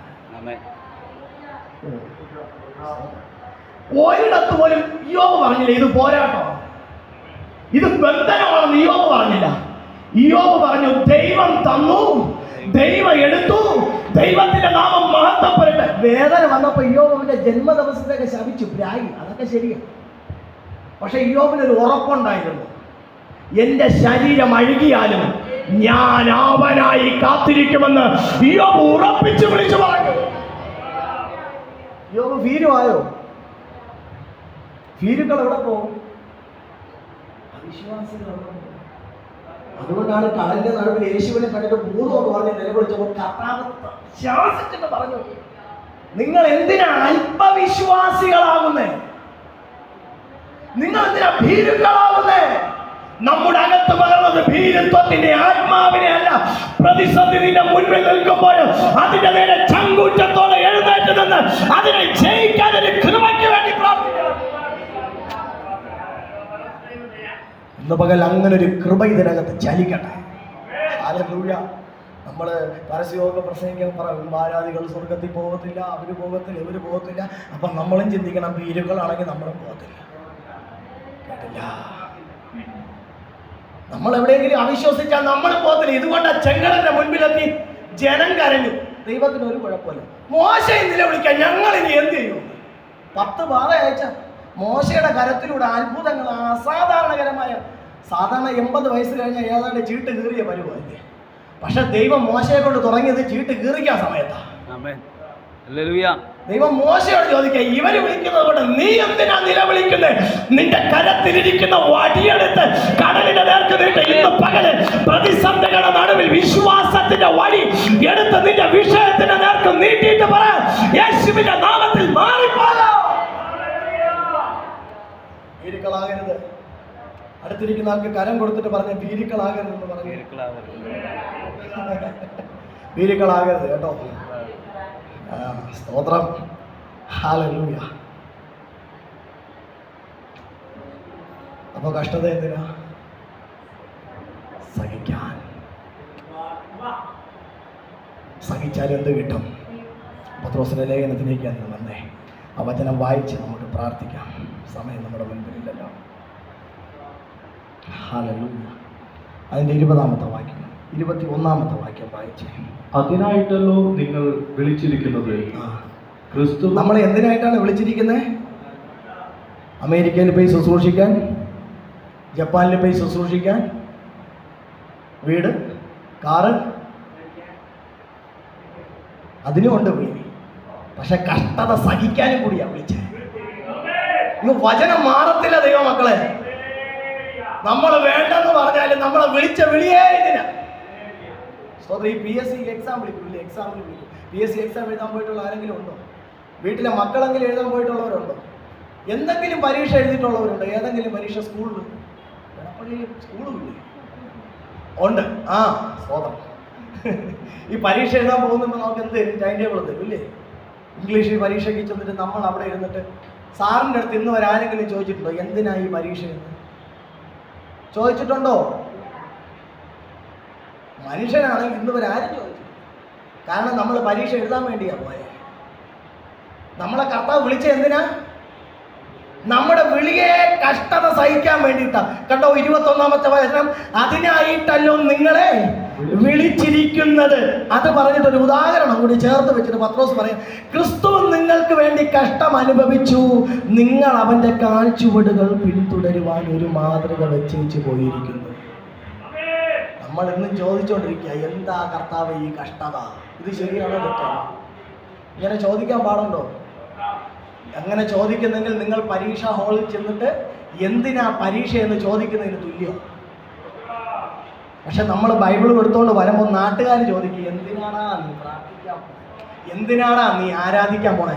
അവൻ ചോദിച്ചോട്ട്, പക്ഷേ നീ ഇതിനകത്ത് വന്നിരുന്ന് ചോദിക്കല്, എന്തിനാ എന്നെ വിളിച്ച്? നിന്നെ വിളിച്ചതൊരു മഹത്വം വെളിപ്പെടുത്താൻ വേണ്ടിയിട്ടാ, നിന്നെ വിളിച്ചതൊരു അത്ഭുതം കാണിക്കാൻ വേണ്ടിയിട്ടാ. അടുത്ത വചനം വായിച്ചങ്ങ് വിട്ടെ, വിശദീകരിക്കാൻ സമയം. ഹല്ലേലൂയ, പെട്ടെന്ന് വായിച്ചേ. അവൻ പാപം ചെയ്തിട്ടില്ല, അവന്റെ വായിൽ വഞ്ചന ഒന്നും ഉണ്ടായിരുന്നില്ല. തന്നെ ശകാരിച്ചിട്ട് പകരം ശകാരിക്കാതെയും കഷ്ടം അനുഭവിച്ച് ഭീഷണം പറയാതെയും ന്യായമായി വിധിക്കുന്നവങ്കിൽ കാര്യം ബലമേൽപ്പിക്കുകയത്രേ ചെയ്തത്. ഹല്ലേലൂയ. നമുക്ക് എങ്ങനെ ജയിക്കാൻ പറ്റും? നമുക്ക് എങ്ങനെ ജയിക്കാൻ പറ്റും? യേശു കഷ്ടത വന്നപ്പോൾ എന്ത് ചെയ്തു? യേശു കഷ്ടം അനുഭവിക്കാൻ വേണ്ടി ഇറങ്ങി. ഒരിക്കൽ സഹിക്കാൻ വയ്യാണ്ട് തമ്പുരാൻ ചോദിച്ചു, അപ്പാ കഴിയുമെങ്കിൽ ഈ പാനപാത്രം മാറ്റണം, എനിക്ക് പറ്റുന്നില്ല ലോകത്തിന്റെ പാപത്തെ മൊത്തം ചുമക്കാൻ. സ്വമനസ്സോടെ ഞാൻ ഇറങ്ങി വന്ന തന്നെയാ. പക്ഷെ എന്തോ ഈ ഗത്സമനയ്ക്കകത്തിരിക്കുമ്പോൾ എൻ്റെ ശരീരം എൻ്റെ നിലയ്ക്ക് നിൽക്കുന്നില്ല കർത്താവേ. ആ അവസരത്തിൽ തമ്പുരാൻ ചോദിച്ചു, കഴിയുമെങ്കിൽ. സ്തോത്രം. ഇന്ന് പകൽ ഞാൻ പറയട്ടെ, ചിലപ്പോൾ നമ്മുടെ വേദനയുടെ നടുവിൽ നമ്മൾ ചോദിച്ചെന്ന് വരാം, എന്തിനാ ഈ കഷ്ടതയത്? പക്ഷെ ആ ചോദിച്ച് നാവകത്തിടുന്നതിന് മുമ്പ് തമ്പുരാൻ അടുത്തു പറഞ്ഞു, എങ്കിലും ഇതെന്റെ ഇഷ്ടമല്ല, നിന്റെ ഇഷ്ടം. നമ്മളാണെങ്കിൽ ഒരു ദിവസം രാവിലെ എന്തിന് കർത്താവേ നീ ഇത് എൻ്റെ അടുത്ത് ചെയ്തെന്ന് ചോദിച്ചാൽ ആ ആഴ്ച മൊത്തം നമ്മൾ ഇത് തന്നെ പറഞ്ഞുകൊണ്ടേയിരിക്കും. എന്തിന്? ഞാൻ പ്രാർത്ഥിച്ചിട്ട് എന്തായി? ഞാൻ ആരാധിച്ചിട്ട് എന്തായി? ഞാൻ സ്തുതിച്ചിട്ട് എന്തായി? ദൈവനാമത്തിന് കൊടുത്തിട്ട് എന്തായി? പക്ഷെ ഇന്ന് പകൽ ഞാൻ പറയട്ടെ, അബദ്ധത്തിൽ നിന്റെ വായിൽ ഒരു വാക്ക് വീണെന്ന് പറഞ്ഞ് ദൈവം നിന്നെ തള്ളിക്കളയത്തിൽ. അടുത്ത സെക്കൻഡ് നീ പറ, ഇല്ലപ്പ എന്റെ ഇഷ്ടമല്ല, ഇത് സഹിക്കണമെന്നത് നിന്റെ ഇഷ്ടമാണെങ്കിൽ ഞാനത് സന്തോഷത്തോടെ ഏറ്റെടുക്കുന്നു.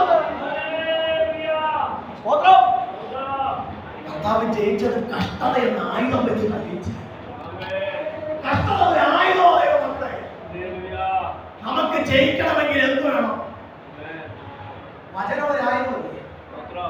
ഇല്ലേ? വചനം ഒരു ആയുധമല്ലേ? പെട്ടെന്നൊരു പാമ്പിനെ കണ്ടാൽ നമ്മൾ പാമ്പുകളെ തേടുന്ന ശത്രുവിന്റെ സകല ബലത്തെയും ചവിട്ടും. അടുത്തിടയ്ക്ക് എന്റെ വൈഫ് ഒരു സ്വപ്നം ഇങ്ങനെ അറിയാവുന്ന ഒരാളായിട്ട് ഇങ്ങനെ നിന്ന് പെട്ടെന്ന് ആളിന്റെ രൂപം മാറി വൈഫിനെ അറ്റാക്ക് ചെയ്യാൻ വരും പോലെ തോന്നി. സ്വപ്നത്തിൽ എന്റെ വൈഫ് പറയാം, പാമ്പുകളെ തേടുന്ന ശത്രുവിന്റെ സകല ബലത്തെയും ചവിട്ടുവാൻ യഹോവ എന്നെ അധികാരം ചെന്നിരിക്കുന്നത്. യഹോവ എന്ന് പറഞ്ഞു തീരുന്നതിന് മുമ്പ് ഈ വന്ന ആള് പീസായിട്ട് തെറിച്ചു പോകുന്ന ഒരു കാഴ്ച വൈഫ്. വചനമെന്ന ആയുധം തക്ക സമയത്ത് അവൻ വെള്ളിത്താലത്തിലെ പൊന്നാരങ്ങയെ പോലെ നിന്റെ അകത്ത് വചനം കിടന്നാൽ ആ വചനം ഒരു ആയുധമായിട്ട് വെളിപ്പെട്ടു വരും. വിശാലന് കഷ്ടത കൊണ്ടുവരുമ്പോ ചിരിച്ചോണ്ട് പറയാ, ഇത് സഹിക്കാൻ വേണ്ടിയിട്ട് തമ്പുരാനെ വിളിച്ച കൊണ്ടുവാ കഷ്ടത 2 പ്രാവശ്യം കൊണ്ടുവരും. ആ കഷ്ടതയുടെ നടുവിൽ നീ ചിരിക്കുന്നെന്ന് കണ്ടാൽ പിശാച് തലകുനിച്ച് നിന്നെ വിട്ടിട്ട് പോകും. പക്ഷെ നീ കരയാൻ തുടങ്ങിയാൽ അവൻ നിന്റെ പുറകെ നടന്ന് കരയിക്കും. ഒരു സെക്കൻഡ് തമ്പുരാൻ തുറന്നു, അടുത്ത സെക്കൻഡിൽ ഒരു ദീർഘശ്വാസത്തിന് പോലും ഇടം കൊടുക്കാതെ യേശുവപ്പ പറഞ്ഞു, എന്റെ ഇഷ്ടം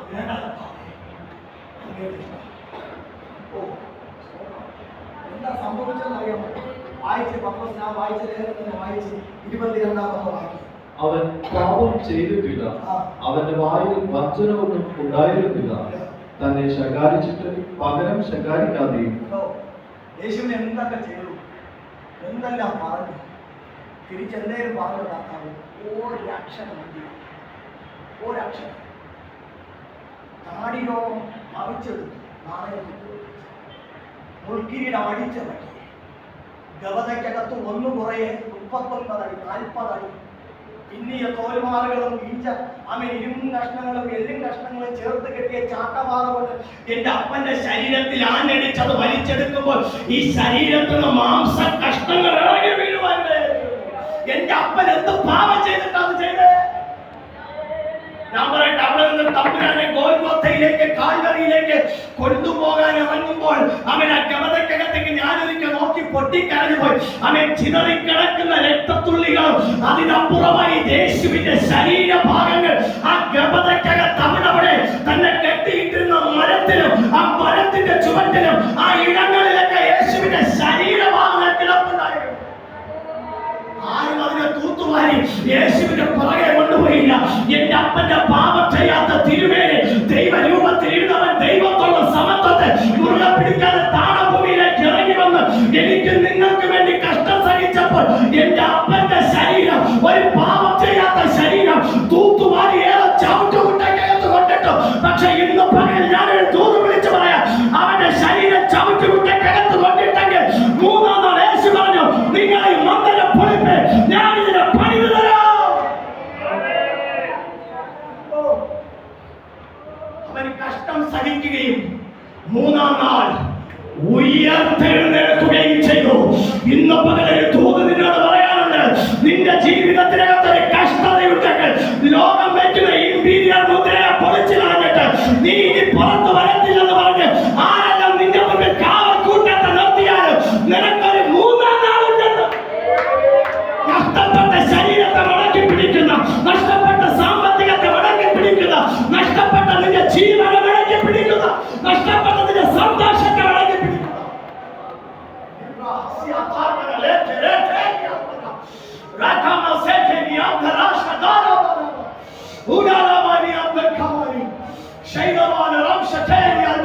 യേശു ഇങ്ങനെ തന്നെ പിടിക്കാമെന്നവരോട് പറഞ്ഞു, ഞാൻ ഇപ്പൊ പറഞ്ഞാലും ഇപ്പൊ അപേക്ഷിച്ചാലും ഇപ്പൊ ചോദിച്ചാലും 12 ലക്ഷ്യന്മാർ ഇവിടെ ഇറങ്ങും.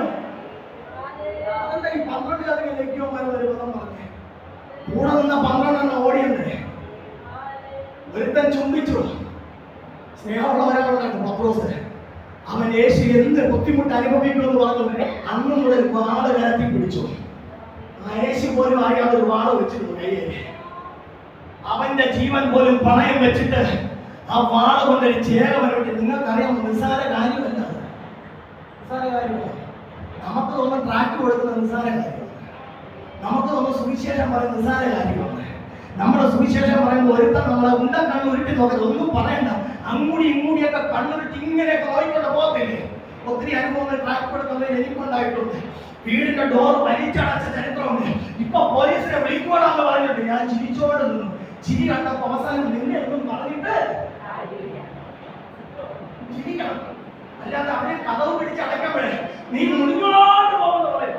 അവിടുത്തെ ഭാഷ നമ്മുടെ മെഡിക്കൽ കോളേജിൽ ട്രാക്ക് കൊടുക്കുന്ന ആൾക്കാർ മെഡിക്കൽ കോളേജ് ഇങ്ങനെയൊക്കെ ഡെലിവറി സമയത്ത് അവിടെ ഉണ്ടാകുന്ന സമയത്ത് ഒരാള് നീണ്ട മാസം ഈ ഹോസ്പിറ്റലിൽ ലൈഫ് ഒന്നും വല്ലാതെ കഷ്ടം. മാസങ്ങൾ കൊണ്ട് ഹോസ്പിറ്റലിൽ കിടക്കുന്ന ഒരാളുടെ ഒരു മാസം മാറ്റുകൊണ്ട് അയാളത് വാങ്ങിച്ചു. വിഷയങ്ങളൊക്കെ ചോദിച്ചു. ഇയാൾ യേശുവിനെ പറ്റി പറഞ്ഞു. ലാസ്റ്റ് ട്രാക്ക് വാങ്ങിച്ചില്ല. ഇയാൾ പറഞ്ഞെന്താണെന്നറിയാം? ദൈവം തുടങ്ങി പറഞ്ഞെന്താണെന്നറിയാം? ചുമ്മാ അല്ല, നിനക്ക് ദൈവം പറ്റിയത്.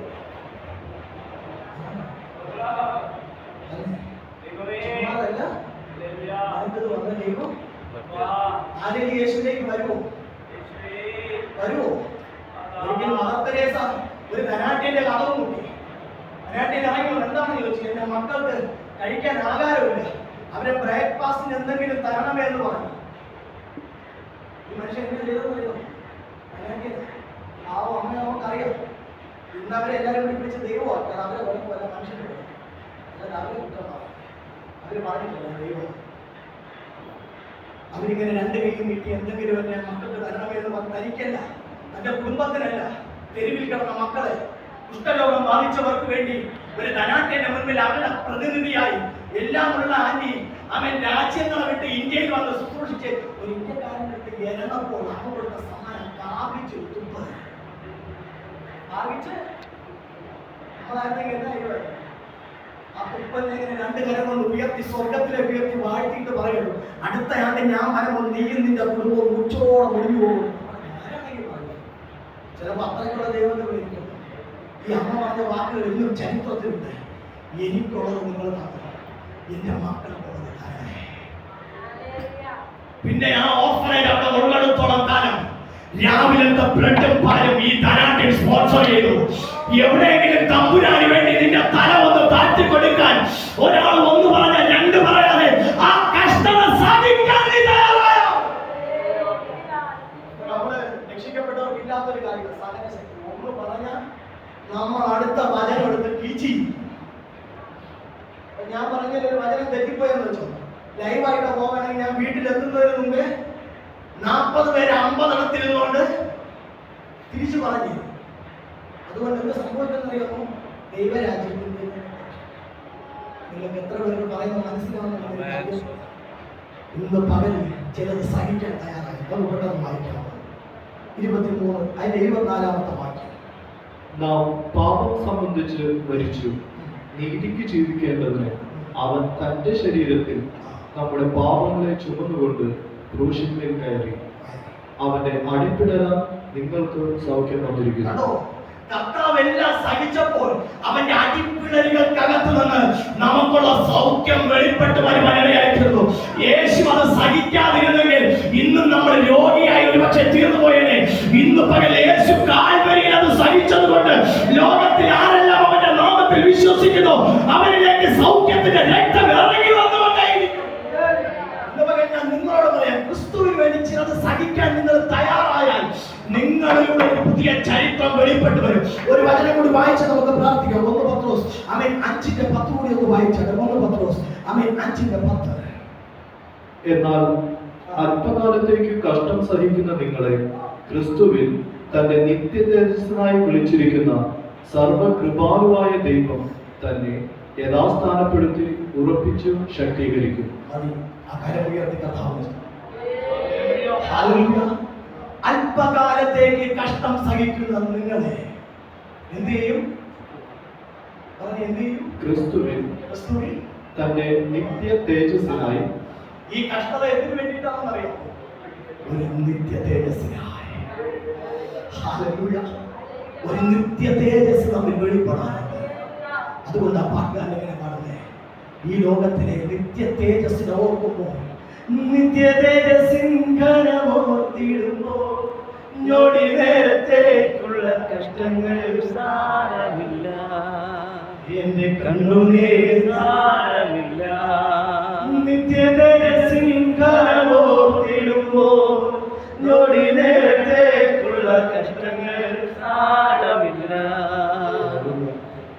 നീ നിന്ദിക്കപ്പെട്ടതിന് പകരം, നീ തകർക്കപ്പെട്ടതിന് പകരം. നിങ്ങൾ വീട്ടിൽ ചെന്നിട്ട് പത്രോസിന്റെ ലേഖനം കഴിയുമെങ്കിൽ കഷ്ടത അനുഭവിക്കുന്ന ആരെങ്കിലും ഉണ്ടെങ്കിൽ വീട്ടിൽ പോയി വായിക്കുക. ഞാൻ വിശ്വസിക്കുന്നു ഈ 5 അധ്യായം 1 പത്രോസ് 5 അധ്യായം നിങ്ങൾ വായിച്ച് തീരുന്നതിനകത്ത് ആത്മാവിൽ നിന്ന് മറ്റൊരു മനുഷ്യനായിട്ട് കൃപാവരങ്ങൾ ജ്വലിക്കുന്നതിനേക്കാൾ, അത് വേണ്ട നല്ല അർത്ഥം, കൃപാവരങ്ങൾ ജ്വലിക്കുന്നതിനേക്കാൾ, മരിച്ചവരെ ഉയർപ്പിക്കുന്നതിനേക്കാൾ എനിക്കത് ഭയങ്കര ഇഷ്ടമാണ്. അതുകൊണ്ട് എവിടെ മരിച്ചവരെ കണ്ടാലും ഞാൻ കൈവച്ച് പ്രാർത്ഥിക്കും. ഉയർത്താൻ വേണ്ടി ഇന്ന് വരെ ആരും ഉയർത്തിട്ടില്ലാത്തതിനായി ദൈവത്തെ സ്തുതിക്കുന്നു. തിരുവനന്തപുരത്ത് നിന്ന് വണ്ടി പിടിച്ച് കൊല്ലം വരെ വന്ന് പ്രാർത്ഥിച്ചു.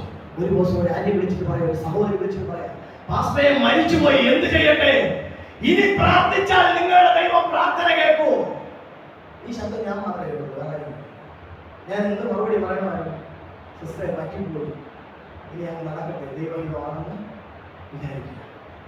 അത് സത്യസന്ധമായ വർത്തമാനമാണോ? ദൈവസ്ഥിതി പ്രാർത്ഥിച്ചതിന് ശേഷം, മരിച്ചതിന് ശേഷം പ്രാർത്ഥിച്ച ദൈവം പ്രാർത്ഥന കേൾക്കും. നമ്മളെ വിളിച്ചത് അതിനു വേണ്ടിയിട്ടുള്ള മരിച്ചവരെ ഉയർപ്പിക്കാനും രോഗികളെ സൗഖ്യമാക്കാനും.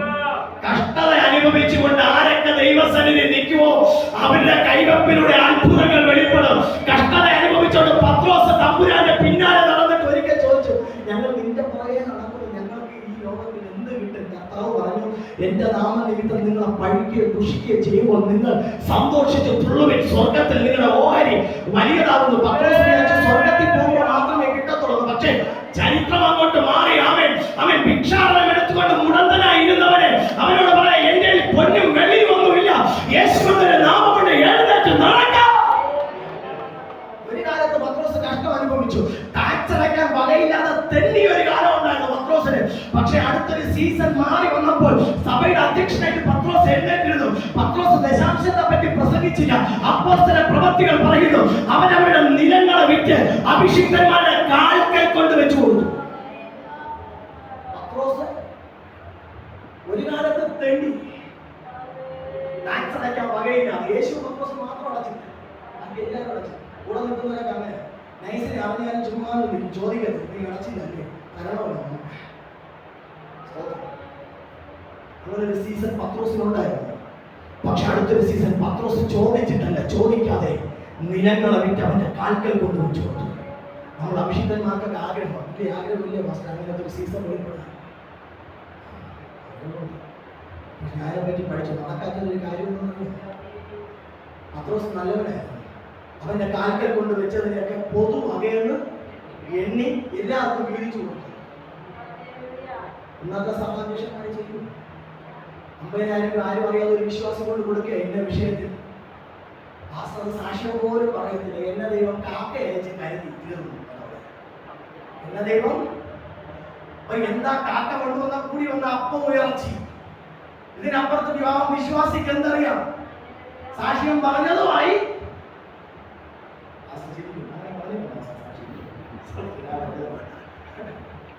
ഇന്ന് എന്താ അഭിഷേകം ചലിക്കാത്തതെന്ന് അറിയാമോ? ഇന്ന് എല്ലാവരും സ്വാർത്ഥരായി. നിങ്ങളൊരു പൊതുവകയെന്ന് പറഞ്ഞ് എണ്ണി നോക്കിക്കേ.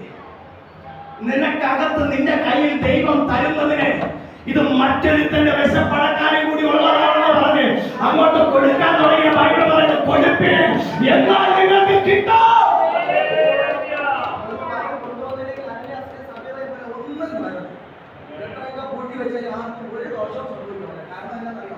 കൊണ്ടിവിടെ കൊടുത്ത പത്രോസ് കട്ടാൻ കറക്റ്റ് ക്ലിയർ ആയിരുന്നു. പത്രോസ് പറഞ്ഞിട്ടല്ല നിലവിറ്റത്, പത്രോസ് പറഞ്ഞിട്ടല്ല കാൽക്കൽ കൊണ്ടുവച്ചത്.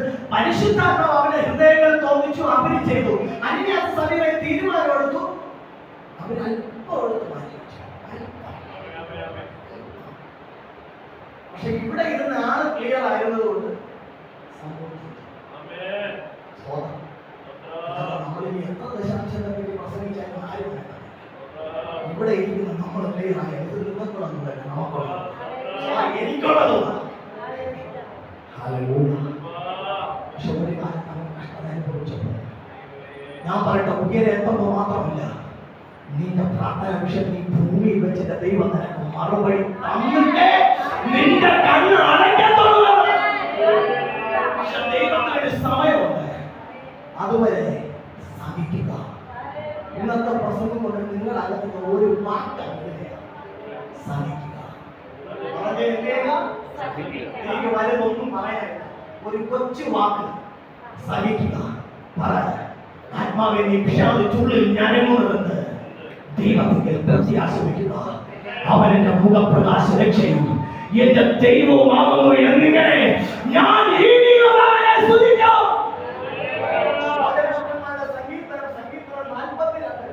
അപ്പൻ പാപം ചെയ്ത തകർന്നു, മക്കൾ തകർക്കപ്പെട്ടു, ആരും അവരെ അംഗീകരിക്കുന്നില്ല. പക്ഷെ ദൈവ സ്നേഹത്തിൽ അവർ ആലയത്തിലേക്ക് ചെന്നതൊക്കെ ഓർത്തിട്ട് അവർ പറയാം, ആരെല്ലാം നമ്മളെ തള്ളിയാലും ദൈവം നമ്മളെ തള്ളത്തില്ലെന്നറിയാം. അതുകൊണ്ട് ഹൃദയത്തിനെ പറഞ്ഞു പഠിപ്പിക്കാൻ ഹൃദയം പലപ്പോഴും കൈവിട്ടു പോകുന്നു. കർത്തവയുടെ നടുവിൽ, കുത്തുവാക്കുകളുടെ നടുവിൽ, ഒറ്റപ്പെടുത്തലുകളുടെ നടുവിൽ ഹൃദയം കൈവിട്ടു പോയപ്പോൾ അവർ തന്നെ പറയാം, പിടിച്ചു നിൽക്കാൻ കഴിയുന്നില്ല. ഹൃദയത്തോട് പറയാൻ, ആത്മാവേ നീ വിഷാദിച്ചുള്ളിൽ ഞരങ്ങുന്നതെന്ന് ദൈവത്തിൽ പ്രത്യാശ വയ്ക്കുക. അവന്റെ മുഖപ്രകാശ രക്ഷയും എന്റെ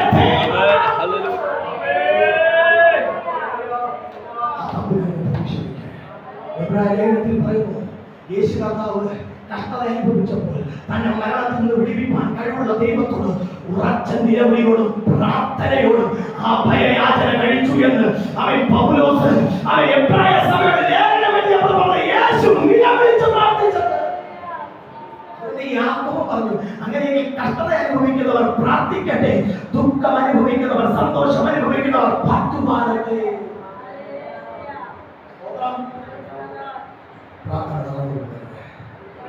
പ്രാർത്ഥിക്കുന്ന വിഷയത്തിൽ മറുപടി കിട്ടുന്നവർ മടക്കരുത്, സഹിക്കണം. അടുത്തിരിക്കുന്ന ഒന്നുകൂടി കരം കൊടുത്ത് പറഞ്ഞേ, സഹിക്കുക. ഈ സഭയ്ക്കകത്ത് വാക്കിനെ ഞാൻ ഇടുകയാണ്. ഈ സഭയ്ക്കകത്ത് എന്തെല്ലാം വിഷയമുണ്ടെങ്കിലും, ഈ സഭയുമായി ബന്ധപ്പെട്ടുള്ളവർക്ക് എന്തെല്ലാം വിഷയമുണ്ടെങ്കിലും, അത് ദൈവത്തിന്റെ പദ്ധതിയാണെങ്കിൽ അതിന്റെ പിന്നിൽ വെളിപ്പെടാൻ പോകുന്ന ഒരു മഹത്വത്തിന് മുൻപ് വരെ അതിനെ സഹിക്കാൻ ഒരു കൃപ.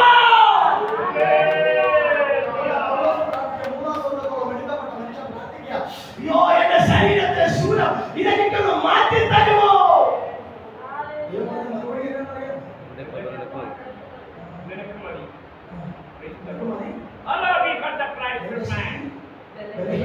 തികഞ്ഞു വരുന്നു. അതിന്റെ അർത്ഥം എത്രയാണ്? നീ സഹിച്ചോ? സഹിച്ചോ? പൗലോസ് സഹിച്ചു തോറ്റുപോയോ? ഇല്ല. ചരിത്രത്തിൽ ഇന്ന് വരെ ഇതുപോലെ ഈ ഒരു വ്യക്തി എഴുന്നേൽക്കുമെന്ന് വെച്ചാൽ എനിക്ക് അറിയത്തില്ല. പക്ഷേ ഇന്നും ചരിത്രത്തിൽ ആ മനുഷ്യനെ സഹിക്കാൻ സഭ തയ്യാറാണെങ്കിൽ, സഹിക്കാൻ അഭിഷിക്തന്മാർ തയ്യാറാണെങ്കിൽ, സഹിക്കാൻ നിങ്ങൾ തയ്യാറാണെങ്കിൽ, നിങ്ങൾക്ക് വേണ്ടി പ്രവർത്തിപ്പാൻ എന്റെ ദൈവമുണ്ട്. ഇന്ന് പല വചനങ്ങളെ പറഞ്ഞ് ഞാൻ നിങ്ങളെ അനുഗ്രഹിക്കുകയാണ്, ഞാൻ നിങ്ങളെ ആശീർവദിക്കുകയാണ്.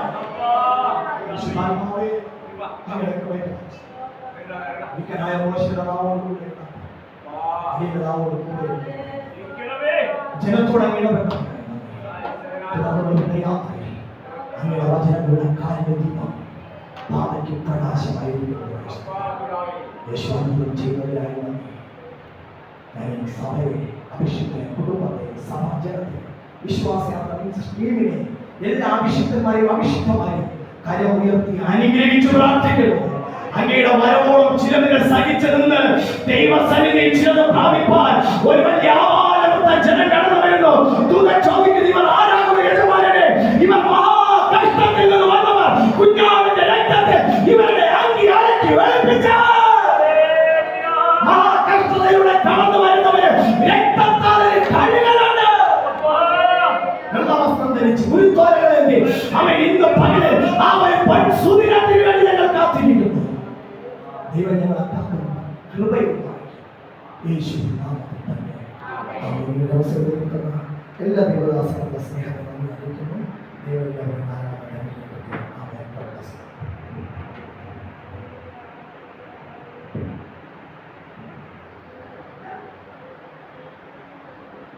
പ്രാർത്ഥനയ്ക്കായി ബാഹ്യമെല്ലാത്തിനും പടയപ്പെടട്ടെ. പരിശുദ്ധാത്മാവോട് കൃത്യമായി സംസാരിക്കാനിടയിൽ കഷ്ടതയിലൂടെയാണ് ക്രിസ്ത്യ ജീവിതത്തിന്റെ മുമ്പോട്ടുള്ള യാത്ര. ഹോസ്പിറ്റലിറ്റി വർദ്ധിച്ചുകൊണ്ടിരിക്കുന്ന ഒരു കാലഘട്ടത്തിൽ ദൈവത്തിന്റെ ആത്മാവിന്റെ മുകളിൽ നമ്മോട് കൃത്യമായി സംസാരിച്ചു. ഏതെങ്കിലും കഷ്ടതയുടെ ആളുകളിലൂടെ ഞാൻ നിങ്ങൾ കടന്നു പോകുന്നെങ്കിൽ അതിന്റെ മധ്യത്തിൽ ദൈവത്തിന്റെ പദ്ധതി, ദൈവത്തിന്റെ മഹത്വം വെളിപ്പെടേണ്ടതിനാൽ നമ്മെ സമർപ്പിച്ചുകൊണ്ട് സഹിപ്പാനുള്ള ഒരു കൃപ നാം ഏറ്റെടുക്കേണ്ടത് ആവശ്യമാണ്. അതിനായി പ്രാർത്ഥിക്കേണ്ടത് ആവശ്യമാണ്. എത്തിച്ചു കൊടുക്കാം. അവയിൽ സ്വീകരിച്ചു കിടന്നുവന്ന ദൈവദാസനോട് നന്ദി അറിയിക്കുന്ന പ്രാർത്ഥനയ്ക്കായി നമ്മുടെ കണ്ണിൽ തലകളെ വണക്കാം. പ്രാർത്ഥിച്ചാട്ടെ. കേൾക്കപ്പെട്ട വചനം, തിരുവചനം ദൈവത്തിന്റെ ആലോചനയാണ്, ദൈവത്തിന്റെ വചനമാണ്. അവയിൽ സ്വർഗത്തിൽ എന്തെങ്കിലും സ്ഥാപിതമായതാണ്. ഏതിനേക്കാളും തേർക്കട്ടേക്കാളും മാധുര്യമേറിയ വചനം ഇതുപോലെക്കാർക്കും ഇടപെടുവാനിടയായി തീർന്നത്. പരിശുദ്ധനും നിത്യനുമായ സംഗീതം അനുഗ്രഹീതമായ മുതൽക്കാലത്തിനായി സ്തോത്രം. ഈ വീതിയിലെ മൂന്നാം മുതൽക്കാലം കർത്താവിടപെട്ട വചനങ്ങൾക്കായി ആലോചനകൾക്കായി സ്തോത്രം. കർത്തദാസനെ കർത്താവ് യാത്രയില്ലായിരുന്നു, സുരക്ഷിതമായി മധ്യത്തിലെത്തിച്ചു. മുതൽക്കാലം സംസാരിച്ച പാടുകൾക്കായി നന്ദിയോടെ സ്തോത്രം ചെയ്യുന്നതിനായി ദാസനെ കുടുംബത്തെ തലമുറ ഏൽപ്പിക്കുന്നു. അവനെ മാനിക്കണമേ, അനുഗ്രഹിക്കണമേ, ശുശ്രൂഷാമണ്ഡലങ്ങളിൽ കൂടെ ഇരിക്കണമേ എന്ന് പ്രാർത്ഥിക്കുന്നു. സ്തോത്രം കടന്നുകൊണ്ടിരിക്കുന്ന എല്ലാവർക്കായി പ്രാർത്ഥിക്കും. വിശ്വാസയാത്രാ അതേപോലെ തന്നെ അവയെ ഈ ചർച്ചിനോടുള്ള ബന്ധത്തിൽ കടന്നുകൊണ്ടിരിക്കുന്ന അവർക്കായി ശുശ്രൂഷിക്കുന്നവർക്കായി എല്ലാവരെയും ഏൽപ്പിച്ച് പ്രാർത്ഥിക്കുന്നു. ഞങ്ങളുടെ ജീവിതത്തിലെ കഷ്ടതയുടെ ആഴങ്ങൾ തിരിച്ചറിഞ്ഞുകൊണ്ട് കർത്താവിന് വേണ്ടി സമ്പൂർണ്ണമായി വിജയം സമർപ്പിച്ച് യാത്ര ചെയ്യുവാൻ ഞങ്ങളെ ഓരോരുത്തരെയും സഹായിക്കണമേ. ഞങ്ങളുടെ ജീവിതത്തിലെ അനുഗ്രഹത്തിനും വിടുതലിനും കാരണമാക്കി തീർക്കണമേ എന്നും പ്രാർത്ഥിക്കുന്നു. കരങ്ങളിലേക്ക് എത്തിക്കുന്നു യേശുവിൻ നാമത്തിൽ തന്നെ. ആമേൻ. കർത്താവിന്റെ പ്രാർത്ഥനയുടേതായി സ്തോത്രം ചെയ്യാം. കർത്താവായ ദൈവത്തിന്റെ സ്നേഹവും യേശു ക്രിസ്തുവിന്റെ കൂട്ടായ്മയും ആശ്വസിക്കുന്ന പരിശുദ്ധാത്മാവിന്റെ സഹവാസവും ആമേൻ ആമേൻ ആയിരിക്കുന്ന ജനത്തോടും വഴികളോടും എല്ലാ വിശുദ്ധന്മാരോടും ഇന്നും എപ്പോഴും ഉണ്ടായിരിക്കുമാറാകട്ടെ. ആമേൻ. യേശു ക്രിസ്തു മുഖാന്തരം ഏതൊരു ദൈവത്തെ സ്തുതിക്കാം. കർത്താവായ യേശുവേ ആമേൻ. സ്തോത്രം. അവരുടെ 2 ദിവസങ്ങളിൽ ഇവരോടൊപ്പമായിരിക്കാം ഈ പകരമായിരിക്കാൻ കർത്താവിനെ ദൈവം സാവകാശപ്പെട്ടു. സ്വന്തം കഴിയുമ്പോൾ ഞാൻ കടന്നു പോകുന്നു. എൻ്റെ ശുശ്രൂഷയും കുടുംബത്തെയും അവരുടെ സഭയോട് പ്രാർത്ഥിക്കണമെന്ന അവയെ നിങ്ങൾ ഒരിക്കൽ കൂടി ഓർമ്മിപ്പിക്കുന്നു.